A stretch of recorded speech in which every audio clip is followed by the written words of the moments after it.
wabarakatuh. Kali ini insya Allah kita akan mengkaji tentang sejarah dakwah Islam, di mana sejarah dakwah itu kita melihat pertama sekali dalam dakwahnya para nabi-nabi sebelum masa Rasulullah SAW, Nabi Muhammad diutus, yaitu kita melihat bahwa ketika Allah Subhanahu wa Ta'ala menciptakan Adam dan mengirim Nabi Adam ke atas permukaan bumi ini bermakna dakwah itu sudah bermula, walaupun pada masa itu umat belum ramai, hanya terbatas kepada Nabi Adam, istrinya, dan juga kepada anak-anaknya serta kepada cucu-cucunya, hanya dalam batasan dakwah antar keluarga saja. Kemudian perkembangan dakwah itu yang paling pesat dimulai pada masa Nabi Nuh alaihissalam, di mana Nabi Nuh adalah Rasul yang diutus oleh Allah Subhanahu wa Ta'ala kepada kaumnya, sebagaimana Allah berfirman dalam surah Al-Ankabut, "Laqad arsalna Nuhan ila qaumihi falabisa fihim alfasanatin illa khamsina aman." Dan kami telah mengirimkan Nabi Nuh kepada kaumnya, lalu Nabi Nuh itu mendakwahi kaumnya lebih kurang sekitar, kalau dalam ayat ini Allah mengatakan 1000 tahun kurang 50 tahun, jadi 950 tahun. Bayangkan dakwah yang dijalankan oleh Nabi Nuh itu lebih kurang adalah 950 tahun. Dan Nabi Nuh juga mengungkapkan, da'awtu qaumi laila wa nahara falam yazidhum du'ai illa firara. Aku telah mendakwahi kaumku itu siang malam. Jadi sangat luar biasa dakwah Nuh ini dilakukan siang malam, tiada hentinya, dan tidak ada yang bertambah daripada kaumnya, melainkan mereka itu lari daripada dakwah Nabi Nuh. Hanya sekelompok kecil saja daripada orang-orang yang mengikuti akan dakwah Nabi Nuh tersebut. Ini menunjukkan kepada kita bahwa dakwah itu telah bermula pada zaman Nabi Nuh. Kemudian berikutnya kita melihat dakwah kepada Nabi Ibrahim alaihissalam. Allah mengutus Nabi Ibrahim, dan yang pertama sekali didakwahkan oleh Nabi Ibrahim adalah ayahnya yang bernama Azar. Idza qala li abihi ya abati lima ta'bud ma la yasma'u wa la yubsir wa la yughni 'anka syai'a. Wahai ayah, kenapa engkau menyembah Tuhan yang dimana Tuhan tersebut tidak mendengar, tidak melihat, dan tidak memberikan pengaruh apapun kepada engkau. Ini dakwah yang dilakukan oleh Nabi Ibrahim alaihissalam. Kemudian dia mendakwahi akan Namrud, yang akhirnya Nabi Ibrahim alaihissalam juga menghancurkan patung-patung dan berhala-berhala yang disembah oleh orang-orang yang ada pada zaman Nabi Ibrahim pada waktu itu. Dan juga Nabi Ibrahim diancam dengan ancaman dibakar, yang sebagaimana mereka itu mengumpulkan kayu bakar lalu melemparkan Ibrahim ke dalam api tersebut. Namun Allah Subhanahu wa Ta'ala berfirman, "Ya nari kuni bardan wa salaman ala Ibrahim." Wahai api, jadilah kamu dingin dan selamatkan Nabi Ibrahim alaihissalam, sehingga Nabi Ibrahim tidak dimakan oleh api yang membara tersebut. Ini menjadi bukti buat kita bahwa Nabi Ibrahim giat dalam melaksanakan dakwah. Kemudian dakwah berikutnya kita melihat pada zaman Nabi Musa alaihissalam, di mana Nabi Musa diutus oleh Allah kepada bangsa Yahudi, dan juga diutus oleh Allah Subhanahu wa Ta'ala untuk mendakwahi Fir'aun. Allah sebutkan dalam surah Taha, "Izhaba ila fir'auna innahu tagha faqula lahuma qawlan layyina la'allahu yatadhakkaru aw yakhsha." Pergilah kalian berdua, yakni Nabi Musa dan Harun, kepada Fir'aun itu, jumpai dia, sungguh dia telah melampaui batas, dan katakanlah kepadanya dengan ungkapan-ungkapan yang lembut, mudah-mudahan dia itu merasa takut. Ini menjadi bukti kepada kita bahwa Nabi Musa alaihissalam menjalankan misi dakwahnya untuk mendakwahi Fir'aun, walaupun akhirnya Fir'aun tersebut membangkang, dan juga kisah daripada dakwah Nabi Musa ini berakhir dengan tenggelamnya Fir'aun, di mana Firaun itu tenggelam di sebuah lautan yang dalam disebabkan karena memang keberhasilan daripada dakwah Nabi Musa alaihissalam, dan kaum Nabi Musa selamat sementara Firaun tersebut berada di dalam gelombang air laut dan akhirnya mereka tenggelam keseluruhannya termasuk Firaun tersebut. Kita lihat dakwah berikutnya pada zaman Nabi Isa alaihissalam, dan juga Nabi Isa diutus oleh Allah Subhanahu wa taala kepada kepada Bani Israel. Ya Bani Israel, a'budullah rabbi wa rabbakum. Jadi Nabi Isa berupaya untuk mendakwahi akan Bani Israel, dan Allah mengatakan dalam Al-Quran, wahai Bani Israel, ya, kata Nabi Isa, sembahlah Allah di mana Allah itu Tuhanku dan juga Tuhan kalian semua. Tentu Nabi Isa di sini kita melihat dia tidak mengaku menjadi Tuhan, dan dia bukanlah seorang Tuhan. Dia hanya seorang manusia biasa. Bahkan dia mengajak kepada untuk mendakwahi akan kaumnya itu untuk menyembah Allah Subhanahu wa taala yang esa. Ini menunjukkan kepada kita, ya, ini singkat saja kami sampaikan tentang dakwah Nabi Isa tersebut, yang akhirnya dia itu diangkat oleh Allah ke langit, padahal dia dituduh, ya, dalam agama Nasrani itu disalib, digantungkan. Ini tidak benar. Wa ma qatalahu wa ma salabuhu walakin syubbiha lahu. Dan Nabi Isa itu tidaklah dibunuh, tidak disalib, tapi Nabi Isa itu diserupakan dengan orang lain. Orang lain itu yang dibunuh bukan Nabi Isa. Bar rafa'ahullah ilaih, Allah akhirnya mengangkat akan Nabi Isa itu ke langit. Dan suatu saat nanti ketika Qiyamus Sa'ah, dia akan turun ke bumi untuk melawan Dajjal, ya, bersama Imam Mahdi nanti, dan juga dia akan menjalankan misi dakwah Nabi Muhammad SAW. Kemudian berikutnya yang paling besar adalah dakwah daripada baginda Muhammad SAW, yang dimana beliau berdakwah itu lebih kurang sekitar 23 tahun, 13 tahun di Mekah dan 10 tahun di Madinah. Tentu banyak yang kita dapat petik pelajaran berharga daripada perjalanan dakwah Rasulullah SAW yang kita baca dalam kitab Sirah An-Nabawiyah. Dan perkembangan dakwah pada masa Rasulullah SAW, pertama sekali beliau itu di Mekah, maka perkembangan dakwah itu di sekitar kota Mekah, dan tidak mendapatkan sambutan yang baik dari penduduk Mekah. Nabi Muhammad itu pengikutnya diancam bunuh, pengikutnya itu disiksa. Maka Rasulullah SAW juga sendiri mengalami penyiksaan, penghinaan dari orang kafir Quraisy, dan terakhir orang-orang kafir Quraisy itu berniat, ya, bermaksud untuk membunuh Rasulullah SAW. Dan kemudian Nabi Muhammad, ya, melaksanakan hijrah ke Madinah. Dan setelah sampai di Madinah, Rasulullah SAW disambut oleh kaum muhajirin, kaum ansar di sana dengan penuh sukacita. Akhirnya Nabi Muhammad menetap di kota Madinah sekitar 10 tahun, mendirikan daulah Islamiyah. Kemudian juga menyebarkan dakwah-dakwah kepada daerah-daerah lain dengan mengirim utusan-utusan, dengan menulis surat kepada raja-raja yang waktu itu berkuasa di daerah Jazirah Arab. Bahkan juga sampai kepada Romawi, Rasulullah SAW mengirimkan surat ke sana dan ke daerah-daerah yang lainnya. Tentu ini menunjukkan kepada kita terjadi perkembangan dakwah yang sangat besar pada masa Rasulullah SAW. Dan kita mengenal dakwah Islam ini, tentunya kita melihat bagaimana Rasulullah SAW itu menjalankan misi dakwahnya. Untuk itu maka kita membaca sejarah Islam tentang dakwah ini, tentu kita merujuk kepada sirah Rasulullah SAW.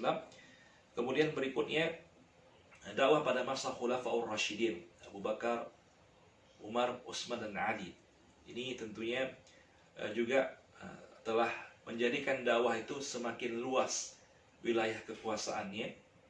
Kalau tadi pada masa Rasulullah SAW itu dakwah hanya terbatas kepada daerah-daerah Arab, ya, Jazirah Arab. Ini sudah keluar ke daerah keluar Arab seperti daerah ke Syria, ya, ke daerah Mesir dan juga ke Afrika. Nah, ini sudah dimulai pada zaman Khulafaur Rasyidin, sehingga dakwah tersebut terus berkembang pesat. Kemudian juga setelah masa Khulafaur Rasyidin, dakwah berkembang pada masa Khalifah Bani Umayyah, di mana Bani Umayyah ini yang dipimpin oleh Muawiyah bin Abi Sufyan. wilayah dakwahnya tentu sudah mulai berkembang dan mengembangkan wilayah, yaitu ke daerah Asia Kecil, ke Afrika Utara, kemudian ke Asia Tengah, bahkan ke Cina, ya, dan juga ke India. Ini mereka melakukan kegiatan-kegiatan dakwah dan juga sampai ke Spanyol. Spanyol mereka mengutus Tariq bin Ziyad, lalu sampai di sana itu menguasai daerah Andalusia. Bahkan orang-orang Spanyol, ya, atau tentunya penaklukan perebutan Spanyol ini telah membuat dakwah itu akan lancar ke daerah Prancis, ke daerah Italia. Maka di sana itu dikenal ada sebuah gunung, Jabal Tariq namanya, atau Gibraltar, ya, dalam bahasa mereka, di mana tentunya sebagai sebuah sejarah yang menunjukkan bahwa Islam pada masa itu telah menguasai daerah-daerah hingga ke Spanyol. Ini sebagai jalan dakwah menuju kepada daerah-daerah yang ada di barat tersebut. Dan sebelumnya juga Musa bin Nusair yang telah diutus oleh Allah, yang telah diutus pada masa Khalifah Abbasiyah tersebut, pada masa Khalifah Bani Umayyah tersebut, yaitu adalah mendakwahi orang-orang di Afrika Utara, sehingga di sana banyak orang-orang yang memeluk agama Islam dan tunduk kepada orang-orang Islam pada masa itu. Kemudian kita melihat sejarah dakwah berikutnya pada masa Bani Abbasiyah, itu yang dipimpin oleh Abu Abbas ya, As-Saffah, Abu Abbas As-Saffah. Ini sebagai pemimpinnya yang mendirikan Bani Abbasiyah. Di Bani Abbasiyah merupakan bani yang paling banyak lama berkuasa, lebih kurang ada sekitar 5 abad. Dan tentu pada masa itu perluasan Islam tidaklah luas seperti yang terjadi pada masa-masa sebelumnya, itu pada masa Khulafaur Rasyidin, pada masa Bani Umayyah. Bani Abbasiyah mereka hanya membina wilayah-wilayah yang memang telah dibebaskan oleh pada masa-masa sebelumnya. Jadi mereka lebih kepada penguatan-penguatan yang dimana mereka mengajari ilmu di sana, mendakwahi mereka, memberikan pelajaran-pelajaran tentang keislaman, maka sehingga Islam itu semakin kuat. Dan pada masa Bani Abbasiyah ini juga menjadikan Baghdad, ya, sebagai pusat dakwah, di mana pada masa itu terjadi penterjemahan berbagai macam kitab-kitab, buku-buku dari luar Arab, dari bahasa-bahasa Yunani, seperti filsafat, ilmu kedokteran, ya, ilmu kesenian dan seterusnya, sehingga perkembangan dakwah itu lebih kepada perkembangan keilmuan. Kalau kita lihat ada 3 sisi perkembangan ilmu pada masa itu. Ada perkembangan ilmu Arab itu sendiri, yaitu perkembangan ilmu bahasa Arab, ilmu balaghah, ya, ilmu syair, ilmu adab dan seterusnya. Dan yang kedua adalah perkembangan kepada ilmu Islam, yaitu ilmu tafsir, ilmu hadis, ilmu fikih, usul fikih. Ini berkembang pesat pada masa itu. Kemudian ketiga, perkembangan keilmuan, yaitu yang berkaitan dengan keilmuan sains, ya, yaitu ada ilmu filsafat, ada ilmu kedokteran, ada ilmu seni dan ilmu-ilmu yang lainnya. Tentu pada masa